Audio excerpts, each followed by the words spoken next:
নমস্কার, আমি এমিলি। আমি ভালো আছি। আজকে দেখা হচ্ছে যখন, নিশ্চয়ই সবাই ভালোই আছেন। আজকে আমি একটি কবিতা ও একটি রেসিপি নিয়ে চলে এসেছি। তো শুরু করা যাক। আমার লেখা কবিতাটির নাম মানুষের মধ্যেই ঈশ্বর বিরাজমান। ফর্সা কালো খাটো লম্বা বিভাজন তোমাদের, কেমনে তোমরা দিনের শুরুতে পুজো করো দেবতাদের। নারী পুরুষ বিভাজনও এই তোমাদেরই সৃষ্টি। সৃষ্টির রচয়িতা কি পাঠিয়েছে তোমাদের দিয়ে এই ভিন্ন দৃষ্টি? না, সভ্য হওয়ার সাথে সাথে তোমরা গড়েছ নিজের এই মানসিকতা। প্রকৃত অর্থে বলো তো তুমি, আমরা কি সভ্য হয়েছি এক কণা? হিংসা বিবাদ কলহ বিভাজন মনের মধ্যে নিয়ে কেমনে আমরা আশীর্বাদ চাই দেবতাদের কাছে। এবার মনের এই অসুরকে বধ করি আমরা সবাই।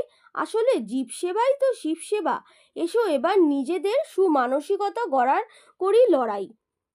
আমার লেখা কবিতাটি এখানেই শেষ। পনিরের কচুরির এই রেসিপিটি ও আমার লেখা কবিতাটি কেমন লাগলো জানাতে পারেন। ধন্যবাদ সবাইকে আপনাদের দামি সময় থেকে সময় বার করে ভিডিওটি দেখার ও শোনার জন্য। ইউটিউব থেকে দেখলে সমস্ত উপকরণ ডেসক্রিপশন বক্সে, আর ইনস্টাগ্রাম এবং ফেসবুক থেকে দেখলে সমস্ত উপকরণ ক্যাপশনে দেওয়া থাকবে। আপনারা ওখান থেকে দেখে নিতে পারেন।